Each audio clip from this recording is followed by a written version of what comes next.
함께 나눌 하나님의 말씀은 마태복음 5장 1절로 12절까지 말씀입니다.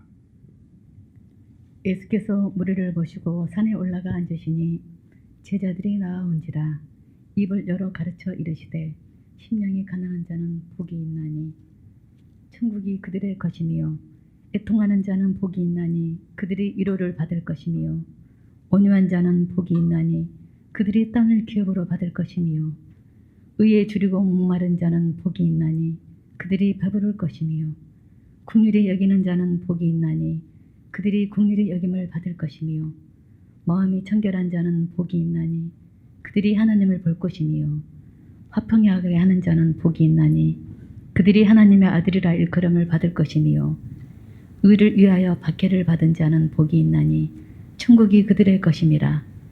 나로 말미암아 너희를 욕하고 박해하고 거짓으로 너희를 거슬러 모든 악한 말을 할 때에는 너희에게 복이 있나니 기뻐하고 즐거워하라. 하늘에서 너희의 상이 큼이라. 너희 전에 있던 선지자들도 이같이 박해하였느니라. 아멘. 아멘. 이 시간에 우리 에일의 양상불이 하나님 앞에 찬양 드리겠습니다.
오늘 이제 우리가 여름 성경학교 그러면 뭐가 제일 많이 생각나냐? 사실 그 여름 성경학교에 참석하는 학생들의 기대와 바람, 또 교육자들과 교사들이 초점을 맞추는 것들은 굉장히 사실은 차이가 많이 있어요. 있는데 오늘 그 내용 중에도 그런 부분들은 여실히 나타나고 있다라고 생각이 됩니다. 우리는 심령이 가난한 사람이라고 하는 주제로 함께 말씀을 나누게 되는데요. 어른이 여름 성경학교, 코로나라고 하는 특수한 상황이 제한하는 그런 상황이 되어버렸지만 우리가 하나님의 은혜를 갈망하는 마음으로 어른이 여름 성경학교를 시작했습니다. 무엇보다도 말씀에 귀를 기울이려고 하는 집중하는 마음들이 있기를 바랍니다. 여러분, 가장 말씀을 맛있게 먹을 때가 언제일까? 가장 음식을 맛있게 먹을 때가 언제일까? 그것은 두말할 것도 없이 배고플 적이에요. 배고플 적에 내가 목마르고 굶주리고 그리고 간절한 마음으로 사모할 때에 말씀은 가장 맛있게 먹을 수 있다라고 하는 생각을 갖게 됩니다. 예수님의 가르침에 집중했던 마리아처럼 우리도 이 어린이 성경학교를 통해서 말씀을 집중해 듣는 은혜의 시간이 되기를 간절히 바랍니다. 예수님께서 공생의 사역이 시작되어질 때에 예수님이 처음 외치셨던 말씀이 있습니다. 회개하라, 천국이 가까웠느니라. 회개하라, 천국이 가까웠느니라. 예수님의 사역은 세 가지에 집중이 되셨습니다. 그래서 우리는 그리스도의 3대 사역이라고도 말을 해요. 가르치시고 전파하시고 고치시는, 여기에 써 있는 3대 사역이에요. 이 3대 사역이 예수님의 사역입니다. 치료하는 사역으로 인해서 수많은 군중들이 예수님이 가는 곳마다 몰려들어요. 예수님이 가는 곳마다 군중들이 몰려들 때 그들이 꼭 가지고 왔던 것이 있어요. 그것이 무엇일까요? 도시락이었을까요? 아니에요. 그들이 꼭 가지고 왔던 것은 뭐냐면 자신의 문제예요. 어떤 사람은 질병의 문제, 어떤 사람은 가난의 문제, 어떤 사람은 자식의 문제, 어떤 사람은 마음의 문제. 여러 가지 고민거리들을 그들은 다 가지고 나왔습니다. 왜냐하면 예수님을 만나면 그 문제들을 해결할 수 있을 것이라고 하는 기대치가 그들에게 있었기 때문이에요. 그런데 예수님께서 공생애를 진행하는 중에 3대 사역 중에 여러분 치료하시고 문제를 해결하는 그 사역들은 늘 보조적인 기능이었다라고 하는 거예요. 무엇에 대한 보조적인 기능이었을까요? 말씀을 전하고 가르치는 것에 대한 보조적인 기능이었어요. 우리가 좀 다른 말로 또 이야기를 한다면 이것은 믿기다라고 하는 거예요. 사람들이 모여들게 하고 사람들이 관심을 갖게 하는데 여러분 말씀을 듣게 하기 위한 믿기라고 하는 거예요. 그런데 그곳에 모인 수많은 무리들은 그것이 주목적이에요. 말씀을 듣는 것, 하나님 나라 전파되는 것에 귀를 기울이는 것 관심이 없었습니다. 사람들이 하나님의 부재로 잃어버린 하나님의 나라가 이미 시작되었다는 것을 전하고 가르치는 것이 예수님이 이 땅에 오신 목적입니다. 여러분 혹시 여러분 마음에는 하나님이 부재 중 아니신가요? 하나님 지금 출타 중이세요. 하나님 나를 떠나셨어요. 하나님은 한 번도 내게 찾아오신 적이 없으세요. 여러분 그런 상황은 아니신지 우리가 점검해 보는 것이 필요합니다. 여러분 대다수의 사람들은 지금 당장 필요한 육신의 필요들을 채우고 문제가 해결되는 것에만 모든 것이 다 마음이 쏠려 있었습니다. 문제를 가지고 예수님께 와서 해결을 받으면 더 이상 예수님이 필요가 없습니다. 왜요? 내 주목적을 이루었기 때문에. 내 필요가 채워졌기 때문에 예수님은 필요가 더 이상 없는 그런 상태가 되어버리는 것입니다. 그저 그들은 군중 심리에 의해서 예수님을 찾아왔습니다. 그러나 예수님은 그와 함께할 제자들을 부르십니다. 우리가 오늘 5장을 본문으로 말씀을 읽었습니다만 5장 전에 보면 예수님께서 갈릴리에서 제자들을 부르세요. 나를 따라오너라, 내가 너희로 사람을 낚는 어부가 되게 하리라라고 예수님이 말씀하십니다. 예수님이 제자들을 부르시고 그들과 동거동락하십니다. 무리는 언제나 자신의 필요를 따라 모였다 흩어지는 사람이지만 제자는 배우고 습득하고 본을 따르고 가까이 접근하는 사람이 제자입니다. 제자는 주님께 가까이 나와 배움을 받고 따르는 사람이 제자입니다. 무리는 자기의 필요에 의해서 필요를 해결하기 위해서 모인 사람이지만 제자는 나의 필요가 아니라 나를 부르신 그 선생의 필요에 따라서 따라가는 사람이 제자라는 거예요. 예수님의 3대 사역을 말씀을 드렸어요. 가르치고 전하고 치유하고 고치는 것. 그런데 여러분, 교회에게 주어진 사역이 예수님의 3대 사역이에요. 교회가 계승해야 되는 일이에요. 제가 이제 아까 서두에서 여름 성경학교 하면 학생들은 여름 성경학교에 대한 기대가 있어요. 여름 성경학교면 이런 것도 하고 물놀이도 하고 어디도 가고 뭐도 하고 아주 신나잖아요.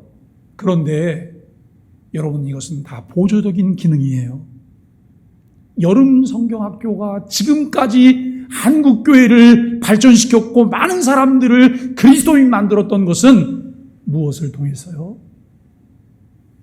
복음을 전하고 하나님 말씀을 가르치는 것을 통해서 그와 같은 일을 했다는 거예요. 그런데 수많은 사람들이 전해지는 복음에, 가르치는 하나님의 말씀에 관심이 없어요. 왜요? 떡 먹으려고, 문제를 해결하려고, 내 필요를 채우려고. 그것은 교회에 오시지 않아도 세상에서도 해결할 수 있는 거예요. 그런데 교회에 와야지만, 주님을 통해서만 해결될 수 있는 것이 무엇일까요? 복음이요. 새 생명을 얻는 것. 이것은 주님을 통해서만 해결이 될 수 있습니다. 오늘 함께 나누는 산상수훈은 예수님께서 일명 팔복산에서 가르치셨던 내용이에요. 사실 우리나라와 이스라엘은 지형도 다르고 문화도 다르고 많은 것이 달라요. 우리가 여러분, 예수님이 산에 올라가서 기도하셨다 그러니까 여러분, 우리도 마치 그 산 그러면 무슨 삼각산이나 무슨 산이나 이런 산들을 생각하잖아요. 그런데 이스라엘의 산들은 그다지 높지가 않아요. 이 팔복산도 여러분, 걸어서 이렇게 올라가면서 숨이 차다고 하는 생각이 들지 않을 정도로 산이 높지 않아요. 그리고 완만한 평지가 있고 그 옆에는 갈릴리 바다가 있어요. 이곳에서 말한 것을 산상수훈이라고 말을 해요. 또 다른 곳에 보면 평지복음도 있어요. 그것은 그냥 일상적인 여러분 그런 평지에서 예수님이 가르치신 내용을 평지복음이라고 말을 해요.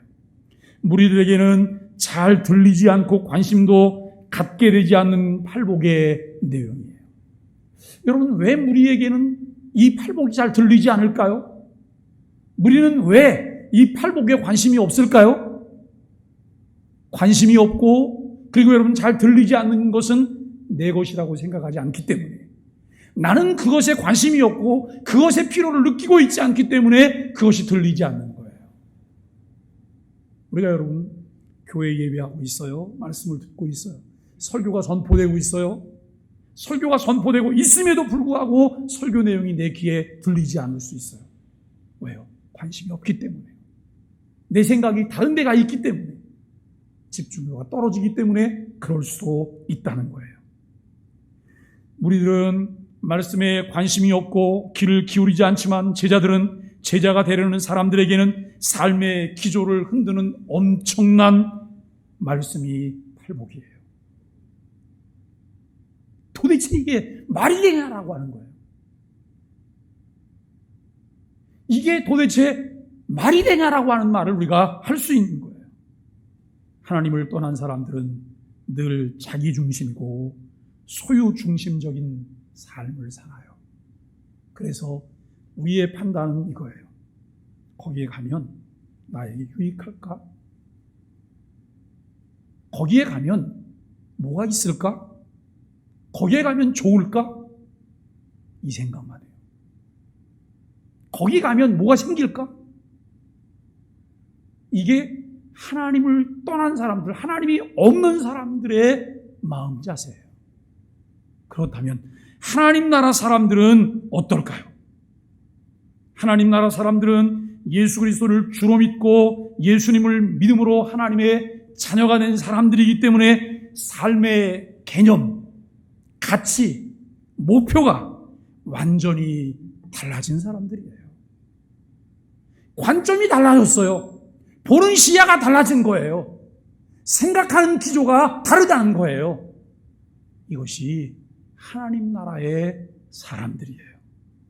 우리가 교회 와서 앉아있기는 하지만 아직 내가 하나님의 나라의 사람들이 아니라면 우리는 이 삶의 개념이나 가치나 목표가 달라지지 않았어요. 자연인들과 똑같이 우리는 생각하고 살아가게 되죠.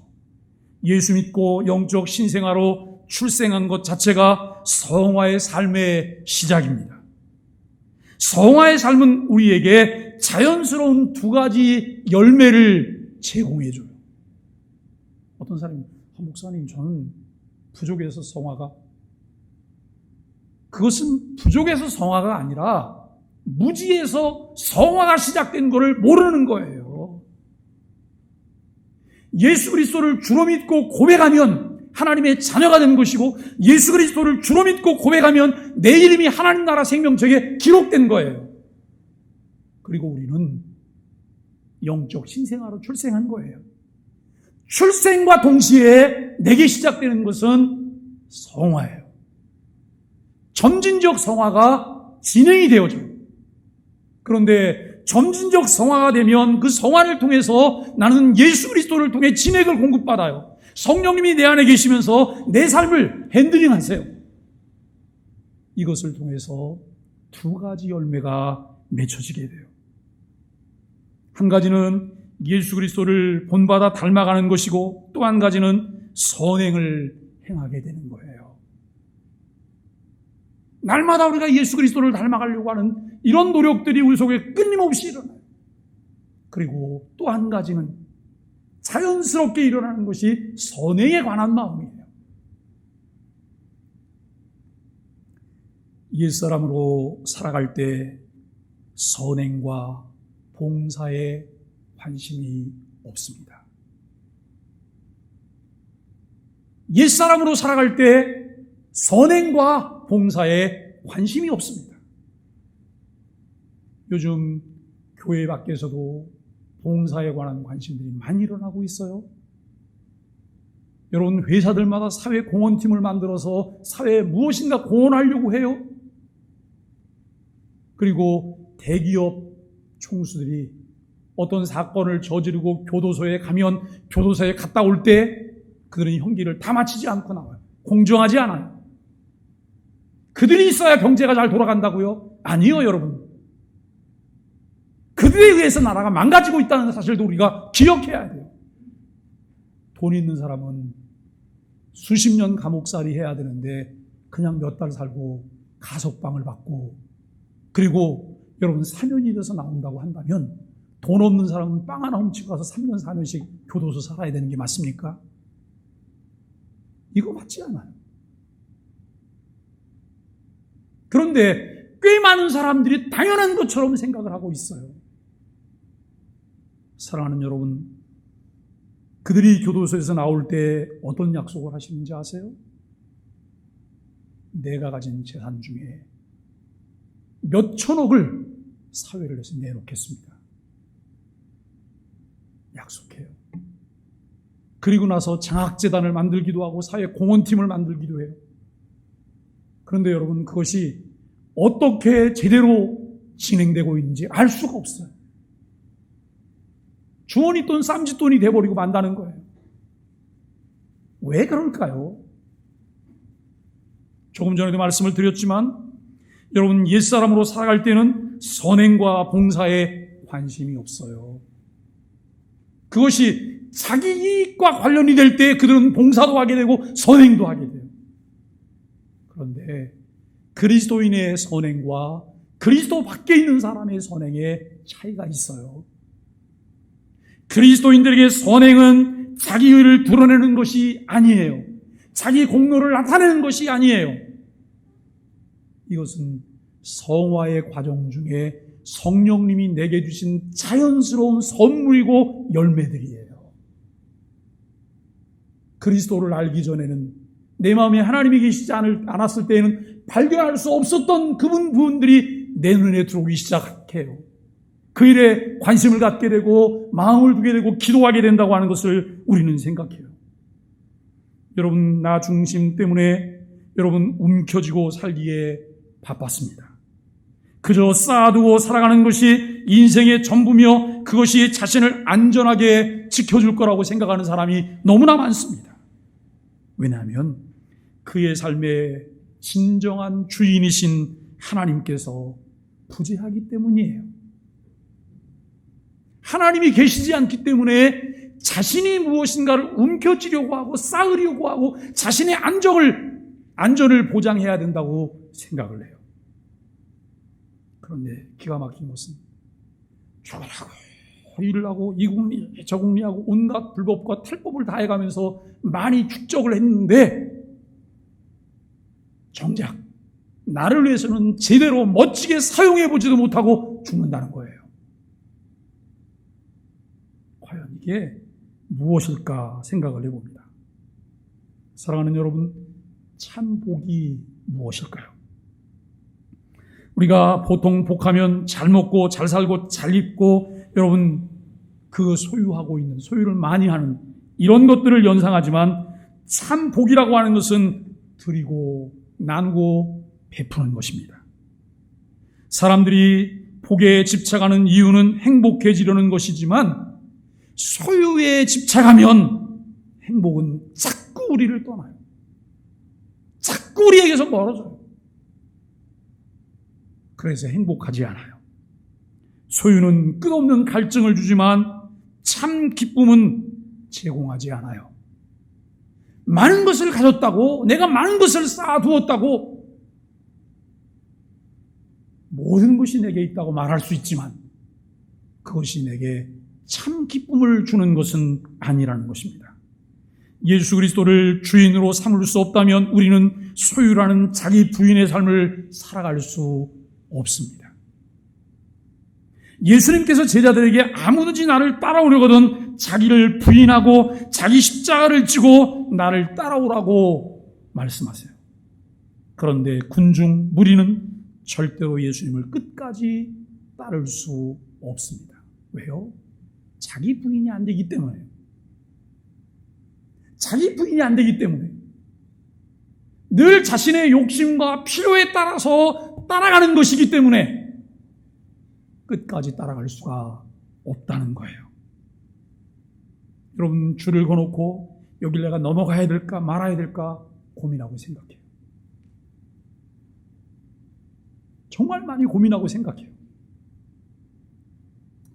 요즘 아침에 출애굽기 묵상이 시작이 되었어요. 저는 어제 그제 금요일 아침 묵상을 준비하면서 우리 연약한 인간들의 실상을 보는 거예요. 저를 포함한 모든 인간들의 실상이에요. 주님께서 그렇게 설득을 하시는데도 여러분 끝판에 가서 뭐라고 얘기를 해요? 하나님 잘못 보셨어요? 하나님 실수하신 거예요? 그 일이 꼭 필요하다면 그 일의 적임자를 불러다가 사용하시죠. 저는 아니에요. 이렇게 말을 해버렸어요. 넘어서면 안 되는 선을 넘은 거예요. 여러분, 우리 같으면 어떻게 하겠어요? 그래? 그럼 그만해. 집도 잘난 것도 없으면서 이렇게 말했을지 모르겠어요. 그런데 하나님은 또 참으시더라고요. 또 참으시면서 설득하세요. 세상에 저는 그 내용을 보면서 정말 하나님 진짜 무서운 분이다 그랬어요. 진짜 무서운 분이다. 하나님께서 결국은 모세를 사용하기 위해서 여러분 그 긴 세월 80년을 훈련시키셨잖아요. 모세는 전혀 그거를 느끼지도 못하고 살았던 거예요. 그런데 하나님은 모세를 80년간 훈련시키시고 준비시키셨어요. 그리고 그 하나님 앞에 와서 계속해서 자기는 못한다고, 자기는 아니라고 하는 그런 이야기만 해요. 당연한 거지요. 왜냐하면 모세가 정말 풍성한 하나님의 은혜의 문화 속에서 살았더라면 모세는 그렇게 말하지 않았을 거예요. 주여, 제가 갈게요. 제가 갈게요라고 말을 했겠지요. 그런데 하나님께서는 설득하고 빠졌다가 결국은 모세를 하나님이 보내시잖아요. 이게 하나님의 방법이세요. 우리를 내팽개치시는 것이 아니라 우리를 향한 하나님의 섭리가 있어요. 긴 시간 동안 하나님께서는 우리를 훈련시키세요. 그리고 결국 그 일에 하나님 앞에 헌신자로 나서게 하세요. 이것이 하나님 나라의 사람들이라고 하는 것을 우리는 보게 됩니다. 여러분, 더 많이 소유하고 더 높아지려는 것이 하나님 부재 현상에서 나타나는 특징이지요. 더 많이 소유하려고 하는 소유지향의 삶에서 더 많이 나누려고 하는 존재지향의 삶으로 바뀌는 것은 흉내내는 삶이 아니에요. 자기를 부인할 때, 나를 부인할 수 있을 때 내가 나눌 수 있어요. 나를 부인할 수 있을 때 내가 존재지향의 삶을 살아갈 수가 있다는 거예요. 이것은 성화의 과정에서 성령님을 통해 얻게 되는 열매며 선물입니다. 구원은 단번에 받잖아요. 그런데 성화는 어떻게 이루어져요? 성화는 어떻게 이루어지죠? 점진적으로요. 속도가 굉장히 느릴 수도 있고 어떤 사람은 속도가 빠르다가 절벽으로 떨어졌다가 다시 기어오를 수도 있어요. 그런데 여러분, 우리가 예수 그리스도를 주로 믿고 고백해서 하나님의 자녀가 되었다면 이미 우리는 성화의 삶이 시작이 되었거든요. 그 성화의 삶이 시작되었는데 성화의 수준에 따라서 하나님 우리에게 주시는 선물들이 있어요. 그 선물이 뭐냐면 아까 말씀드렸던 두 가지예요. 첫째는 예수님 닮아가는 거룩한 삶이에요. 두 번째는 선행을 하게 하시는 거예요. 규모의 크기가 다르겠죠? 분명히 다른 차이가 있을 것입니다. 제자로 살아가는 사람들은 이미 하나님의 자녀의 권세를 얻은 사람들이기 때문에 삶의 목적이 달라졌고 삶의 방식도 달라진 사람들이에요. 우리는 수시로 우리 자신에게 자문해 봐야 돼요. 나는 무리인가? 나는 제자인가? 나는 소유지향적 삶을 살고 있는가? 아니면 존재지향적 삶을 살고 있는가? 이것은 억지로 짜내는 것이 아니라 내 안에 주인이 바뀌고 연결된 파이프라인에 따라서 자연스럽게 나타나는 결과들이며 하나님 주신 선물들이라는 거예요. 예수님께서 참 그리스도인의 삶이 무엇인지, 무엇이 진짜 복인지를 산상수훈을 통해 말씀하시며 팔복으로 일목요연하게 정리해서 우리를 가르쳐 주십니다. 기복을 따르는 자입니까? 아니면 예수님을 따르는 자입니까? 오늘도 성령께서 귀 있는 자들에게 들려주시는 하나님 말씀을 듣게 되기를 바랍니다. 먼저 우리가 생각할 수 있는 것은 심령이 가난한 것이 아닌 것은 무엇일까? 심령이 가난한 자가 복이 있다고 말하는데 심령이 가난한 것이 아닌 것이 무엇일까? 심령이 가난한 것이 아닌 것은 첫째, 심령의 가난은 물질의 가난을 의미하지 않아요. 물질의 가난과 심령의 가난은 다른 것이라는 거예요.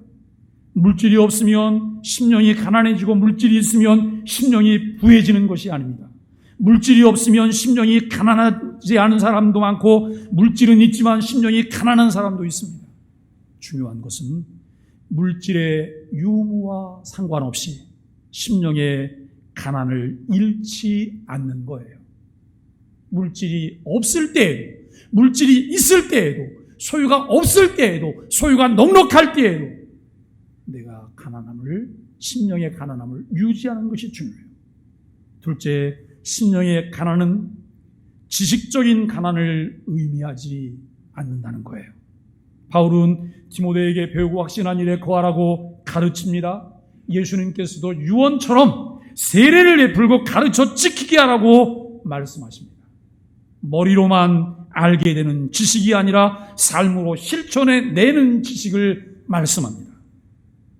여러분 잘 귀담아 좀 들어봐 주세요.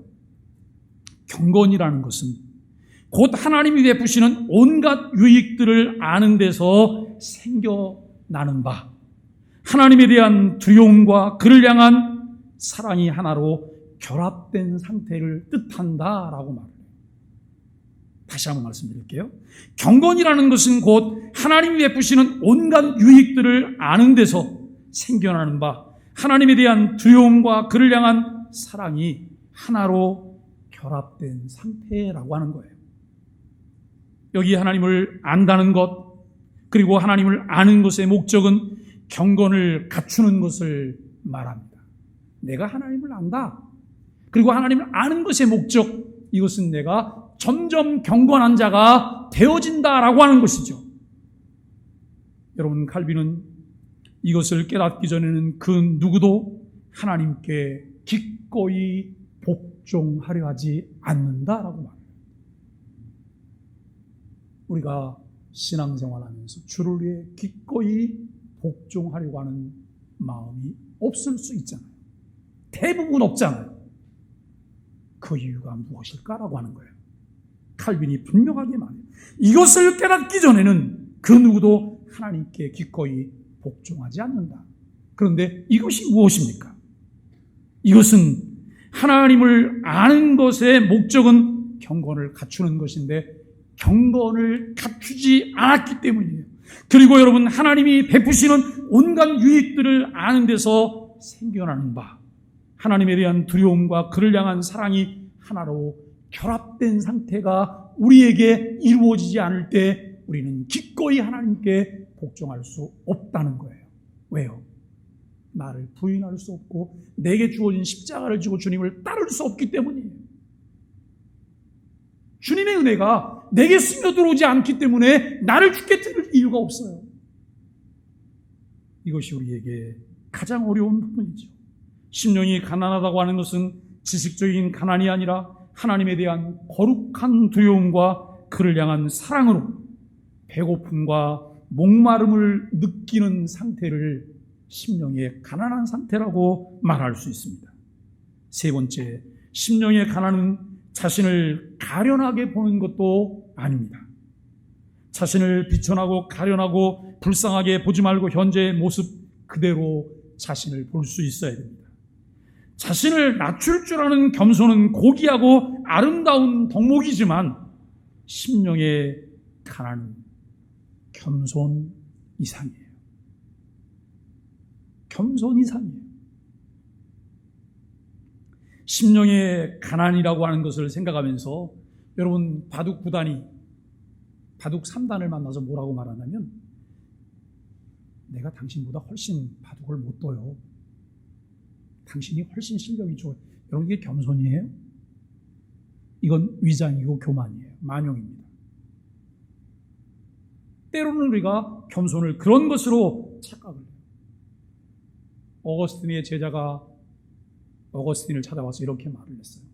그리스도인의 첫 번째 덕목이 무엇입니까? 겸손이야. 그럼 두 번째 덕목은 무엇인데요? 겸손이야. 세 번째 덕목은 무엇인데요? 겸손이야. 라고 이야기를 했어요. 사랑하는 여러분, 이 심령이 가난한 것의 의미를 한 시인이 이렇게 기도했어요. 하나님을 깨닫고 보니까 제가 겸손하게 여겼던 것도 죄였습니다.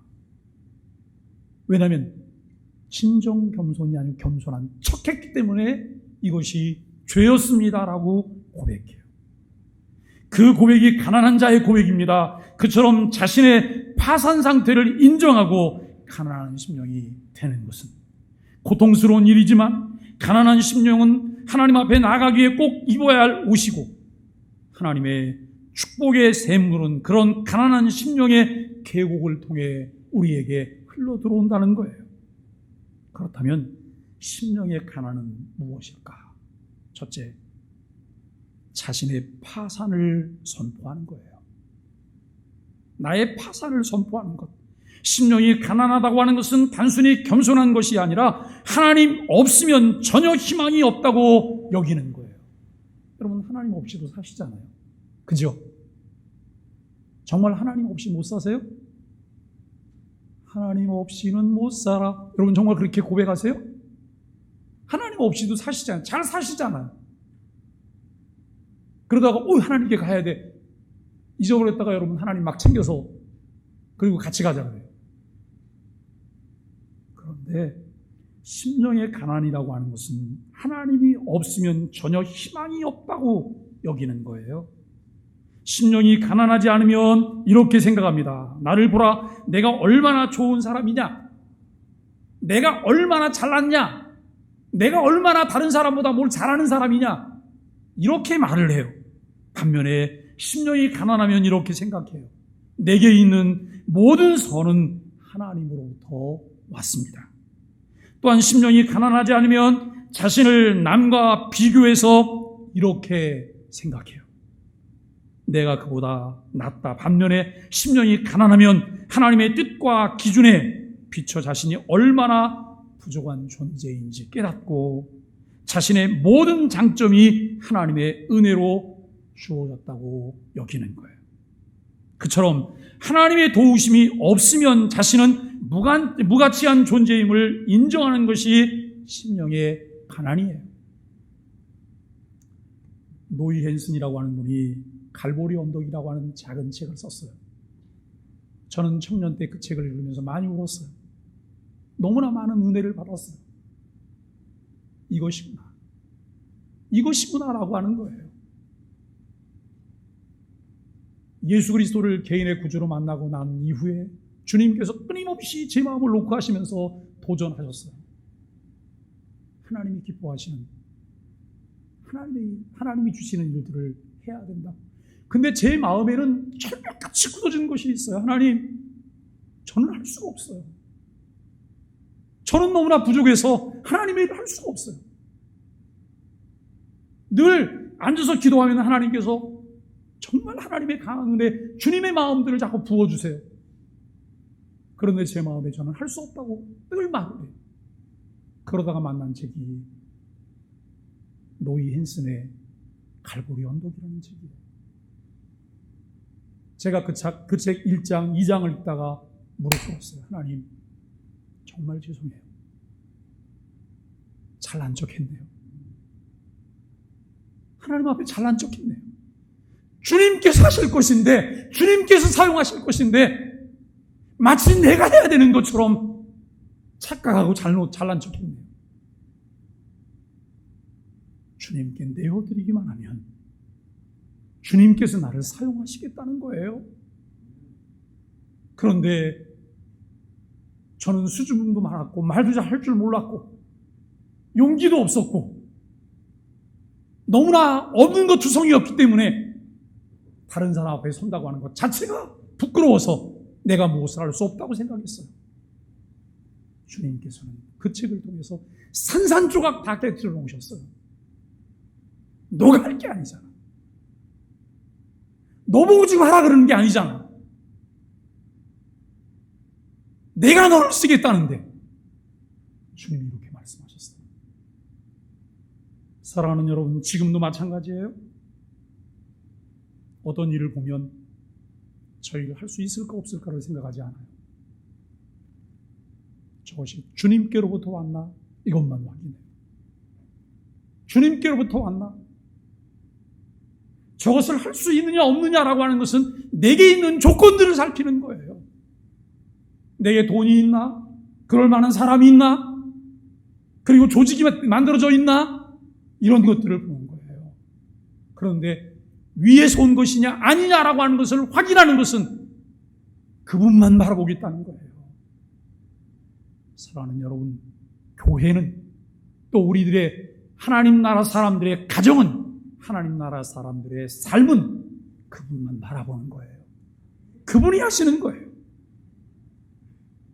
두 번째는 십자가의 은혜를 깊이 깨닫는 것입니다. 심령이 가난하면 자신의 의로운 행위로 구원받지 못하고 하나님의 은혜로 구원받았다는 사실을 잘 알게 됩니다.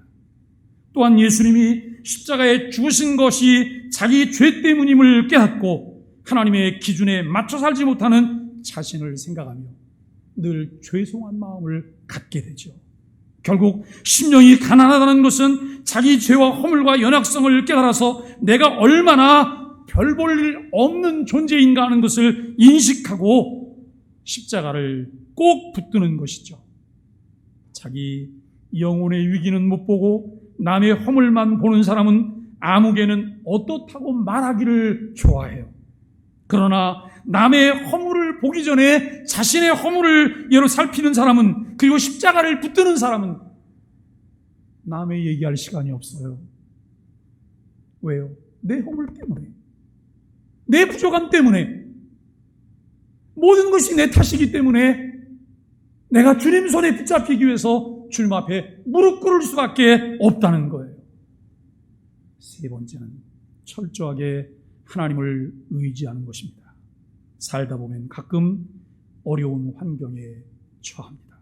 그때 하나님을 철저히 의지하면 사실 그것이 복입니다. 결국 심령이 가난한 것은 자신을 더 적게 의지하고 하나님을 더 의지하는 거예요. 영역이, 하나님을 의지하는 영역이 점점 넓어지다가 나중에는 전폭적으로 완전히 하나님만 의지하는 단계로 들어가게 되는 것이죠. 끊임없이 하나님을 더 의지하는 법을 배우고 훈련해야 합니다. 행복은 얼마나 큰 존재가 얼마나 많은 것을 소유했느냐에 달려있지 않아요. 얼마나 하나님을 의지하느냐에 달려있습니다. 심령이 부하면 자신을 크게 보고 자신을 의지하다가 결국 절망하지만, 심령이 가난하면 하나님을 크게 보고 하나님만 철저하게 의지하기 때문에 결국 길이 열리게 됩니다. 자신도 의지하지 말고 남도 의지하지 말고 누구만 의지해요? 하나님만 의지해요. 이 경험이 날마다 우리 안에 축적되기를 바랍니다. 이 경험을 통해서 내가 하나님 의지하는 것을 배우게 되기를 바라고, 정말 하나님이 기뻐하시는 하나님과 동행하는 사람이 되기를 예수 그리스도의 이름으로 간절히 축복합니다. 여러분, 우리가 우리의 삶을 통해서 사람을 의지하면 반드시 실망하지만 하나님만 의지하면 잠시 실패는 있어도 그 실패가 오히려 성공의 발판이 됩니다. 또 하나님만 의지하면 삶의 스트레스가 줄게 되고, 그렇게 스트레스가 줄어드는 만큼 행복해져요. 심령이 가난한 자는 복이 있다고 해요. 무슨 복이요? 천국이 저희 것임이요. 그래요. 천국이 저희 것임이요. 심령이 가난한 자에게 주어지는 복이 어떤 복일까요? 몇 가지를 생각해 보면, 첫째는 평안이 주어집니다. 심령이 가난하면 더 이상 자신을 가장하려고 하지 않기 때문에 평안과 안식을 얻게 돼요. 우리가 여러분 요즘 가끔 장관이나 이런 거가 되시려고 하는 분들이 청문회 나오잖아요. 청문회 나오면 그동안 숨겨놨던 것이 다 드러나는 거예요. 위장된 것. 아주 맛있겠어요. 재산 등록도 다 해야 되는데 재산 등록도 가짜로 했다가 이게 들통나면 개망신이고, 그 다음에 여러분 직에서도 쫓겨날지도 모르는 상황이에요. 근데 저는 사람들의 그 욕망, 욕심이라는 것이 바보를 만든다고 생각해요. 왜냐하면 자기가 저질러 놓은 짓들이 있으니까 여러분 그거 어떤 자리에 내가 가려고 할 때 청문회 하면 다 드러날 게 불보듯 뻔하잖아요. 그런데도 가요. 가고 만신창이가 돼서 개망신 당하고 난 다음에 그 자리에서 내려와요. 그 다음에는 이 사람들은 어떻게 살아요? 죄송해요, 이렇게 표현할게요. 아마 그 다음부터 살아가려면 얼굴에 갯가죽을 뒤집어 써야 될 거예요. 그런데 갯가죽 뒤집어 쓰지 않습니다. 왜냐하면 지금까지 살아왔던 방식이 아나무인으로 살아왔기 때문이에요. 여러분, 오늘 우리가 하나님의 말씀을 나누면서 정말 평안이 주어질 때 어느 때로는 평안이 주어집니까? 주님을 의지할 때, 심령이 가난한 자가 될 때, 우리가 여러분 하나님께서 우리에게 이렇게 말씀하셨을까요? 너 행복해지려면 완벽한 자가 돼야 돼. 완전한 자가 돼야 돼. 하나님 그렇게 말씀하셨을까요? 절대 하나님 그렇게 말씀하시지 않아요. 왜요? 우리 너무나 잘하시기 때문에. 지금 잘난 척하다 금세 넘어지고 주님은 아시거든요. 그 주님이 우리 넘어지는 걸 보면서 쌤통이다, 야 깨소금 맛이다, 그렇게 말씀하실까요? 아니요. 다 하셨음에도 불구하고 너무너무 많이 아파하세요. 얼마나 아프냐? 주님이 이렇게 말씀하시죠. 그런데 우리는 때로는 착각을 해요. 심령이 가난하면 모든 것이 잘 되는 것에서 행복을 느끼기보다는 하나님을 의지하는 것 자체로 우리가 행복을 느낄 수 있는데 우리는 그렇게 하지 않으려고 해요. 내가 움켜쥐려고 해요. 내가 주인 노릇하려고 해요. 결국 심령의 가난은 천국 평안을 소유하게 하는 열쇠라는 거예요. 두 번째, 인간관계가 깊어져요. 여러분, 인간관계가 깊으세요? 우리 교회 안에서 몇 분이나 내 속을 다 털어놓고 치부까지 다 드러놓고 돌아서 후회하지 않을 만한 사람이 몇 분이나 계세요? 5분 계세요? 10분 계세요? 전교인 다이신가요?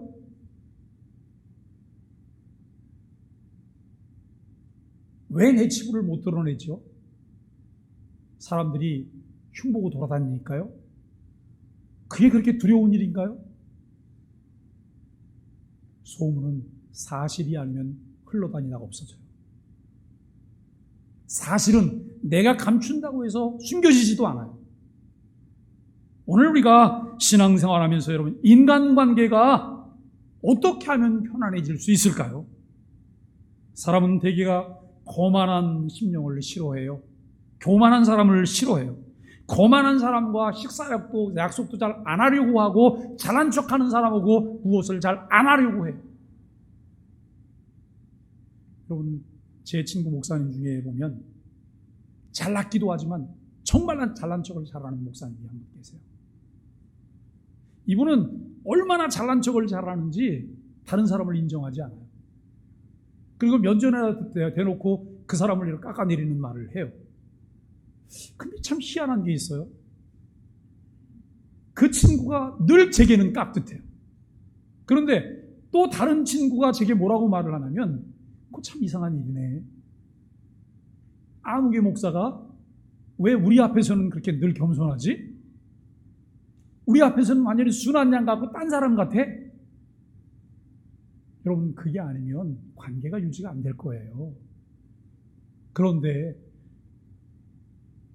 저를 만나서도 그걸 다른 사람들에 대해서 이렇게 깔아뭉개는 이야기를 가끔 해요. 늘 제게는 깍듯해요. 그러니까 저는 또 입 바른 말도 또 그러니까 할 수 있고. 우리가 여러분, 그런데 누군가 불편한 사람이면 불편한 사람은 밥 먹고 싶으세요? 소화가 안 될지도 몰라요. 어떻게 하면 인간관계가 잘 맺어질 수 있을까? 되게 겸손한 사람, 자기를 낮추는 사람, 있는 듯 없는 듯한 사람, 그런 사람들과 여러분 교제하려고 해요. 겸손해도 환영을 받는데 심령의 가난은 겸손 그 이상의 의미가 있기 때문에 사람들에게 환영을 더 많이 받을 만한 거예요. 사람들은 가끔 고민해요. 왜 내게 축복이 적을까? 왜 인간관계가 이렇게 힘들까? 그런 고민이 있다면 더욱 겸손하라는 하나님의 음성을 우리가 들어야 합니다. 다 저는 따라 하시죠. 심령이 가난하면 대화가 됩니다. 심령이 가난하면 소통이 가능합니다. 어떻게 생각하지? 틀린 말인가요? 틀리지 않아요. 맞아요. 심령이 가난하면 대화가 돼요. 소통이 가능해져요. 심령에 자기 생각으로 가득 차면 소통이 되지 않아요. 사소한 일에도 시험에 들게 돼요. 왜 대화가 안 될까요? 자기 생각만 하고 있기 때문에, 자기 말만 하고 있기 때문에 대화가 안 됩니다. 세 번째로 심령이 가난한 자에게 주시는 복이 무엇일까요? 풍성한 복을 받습니다. 성경에는 심령이 가난한 사람들이 받은 복에 대한 이야기가 넘쳐나는데요. 그 중에 몇 가지 사례를 살펴보면 주님이 기드온에게 이스라엘을 미디안 손에서 구원하라고 말씀하실 때 기드온이 대답해요. 주님, 제가 무슨 힘이 있다고 이스라엘을 구원할 수 있습니까? 제 집은 므낫세 중에 극히 약하고 저도 보잘것이 없습니다. 그때 하나님께서 기드온에게 이렇게 말씀하셨어요. 내가 너와 함께 한다니까? 내가 너와 함께 한다니까? 내가 너를 사용한다니까? 내가 너를 통해 일한다니까? 주님께서 이렇게 말씀하셨고 그 이후에도 기도는 몇 가지 시험을 또 해봐요. 왜냐하면 그것이 기도원의 수준이니까 자기 수준에서 여러분, 저는 그 기도원을 보면서 기도원을 높이 평가할 수 있는 부분이 그거예요. 주님께로부터 그 말을 들었을 때 얼마나 고민했을까요? 나는 요만한데 주님께서 이렇게 뒤따 큰 일을 맡겼으니 이걸 어떡하지? 안 한다 그럴 수도 없는데 이거 어떡하지? 갈등이 그에게 있었을 거예요. 그런데 그 갈등을 잘 조정하고 정리해내고 마침내 하나님의 일꾼으로 쓰임받은 이 부분이 기도원의 위대한 점이에요. 하나님께서 예레미야에게 말씀하십니다. 내가 너를 모태에 짓기 전에 너를 알았고 내가 배에서 나오기 전에 너를 성별하였고 너를 여러 나라의 선지자로 세웠다라고 예레미야 1장 5절에서 말씀하세요. 그때 예레미야의 반응은 어땠을까요? 주님, 저는 말을 할 줄 모릅니다. 어린아이 같은 제가 어떻게 그 사명을 이행합니까? 이게 예레미야의 말이에요. 그때 하나님은 내가 네게 말할 것을 주고 너와 함께 하겠다고 주님 말씀하세요. 그리고 나서 예레미야를 이스라엘의 가장 위대한 선지자로 하나님께서 그를 들어서 쓰셨어요. 복은 자신의 부족을 알고 하나님이 없으면 아무것도 할 수 없음을 인정할 때 주어집니다. 결국 행복의 원천은 자신 밖에 있지 않고 자신 안에 있어요. 즉 우리 밖에서 일어나는 일보다 우리 안에서 일어나는 일이 더 중요하다고 하는 것입니다. 축복의 가능성은 가난한 심령이 될 때 커집니다. 축복의 능력이 있는 사람의 것이 아니라 자기를 비울 줄 아는 사람의 것이기 때문에 그렇습니다. 가난한 심령을 가지고 드리고 나누면서 복되게 사는 사람들이 얼마나 많은가를 우리가 보아야 돼요. 은혜 받았다고 말할 때, 내가 신앙이 깊어진다고 말할 때, 주님을 만났다고 말할 때 여러분 혼자 죽어서 펄펄 뛰는 것이 아니에요. 열매가 나타나는 거예요. 열매가 무슨 열매요? 날마다 예수님 닮아가는 것, 하나님이 기뻐하시는 선행을 행하는 것, 예수님과 시선을 같은 곳에 두게 되는 것, 그것이 무엇일까요? 예수님이 보셨던 것은 죄인들이었어요. 예수님이 보셨던 것은 가난한 자들, 사회적인 약자들이었어요. 예수님과 같은 것을 바라보는 것이다 라고 하는 것입니다. 여러분, 결국 가난한 자가 될 때 우리에게 이루어지는 정말 값진 것이 무엇일까요? 사랑의 헌신을 하게 된다는 거예요. 구원은 단번에 이루어지지만 성화는 점진적으로 주님 오시는 날까지 계속적으로 육신 장막을 벗을 때까지 이루어져요.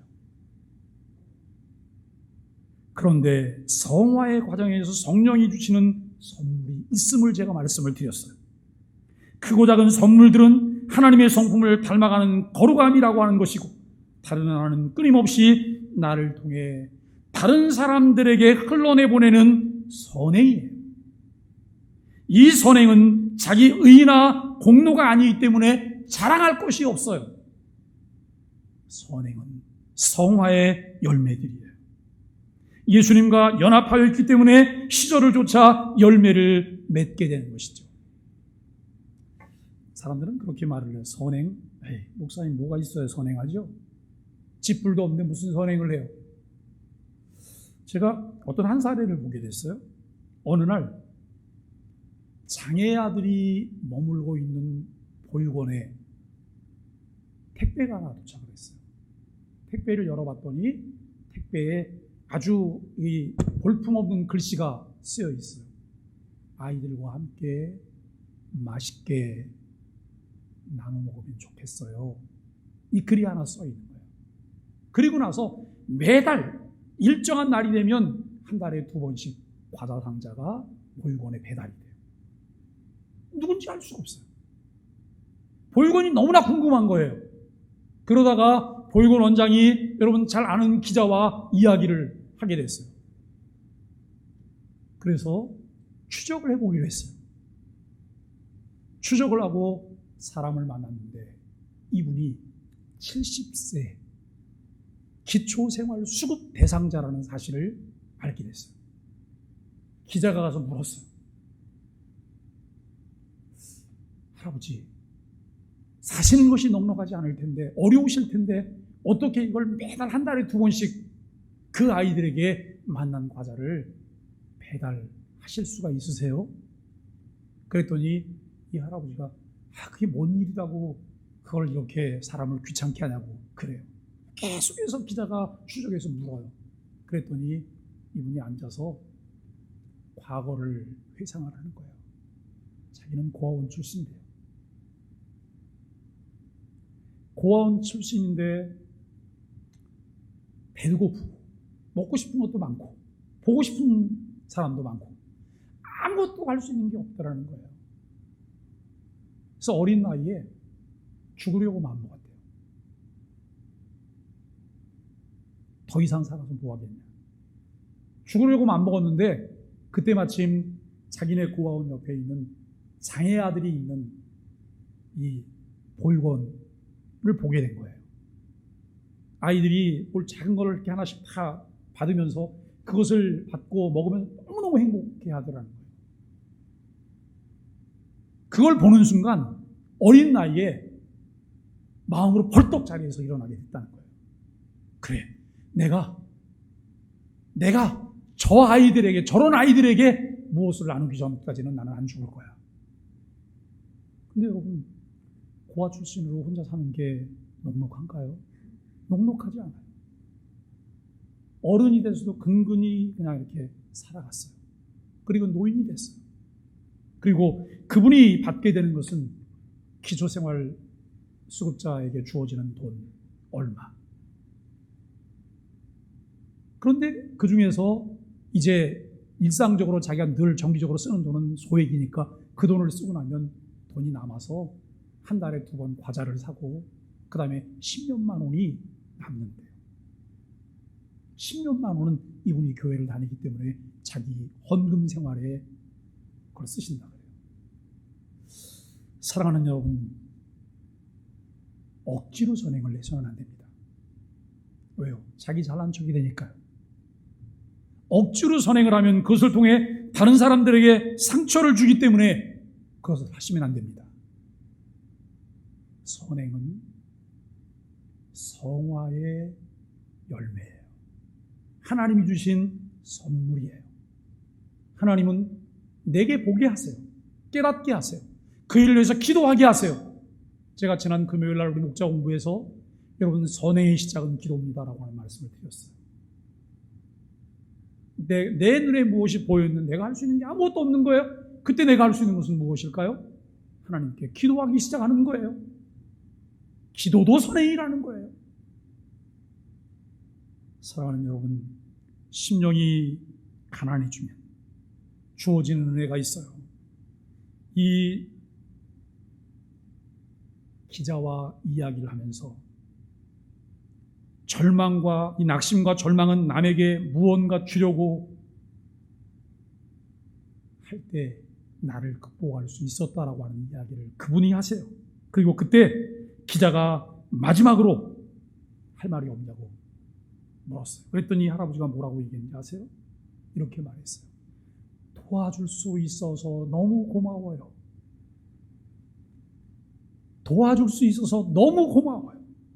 여러분, 다른 사람과 무엇을 나누는 것은 기쁜 것도 넘고 행복한 것도 넘고 고마운 것이라는 거예요.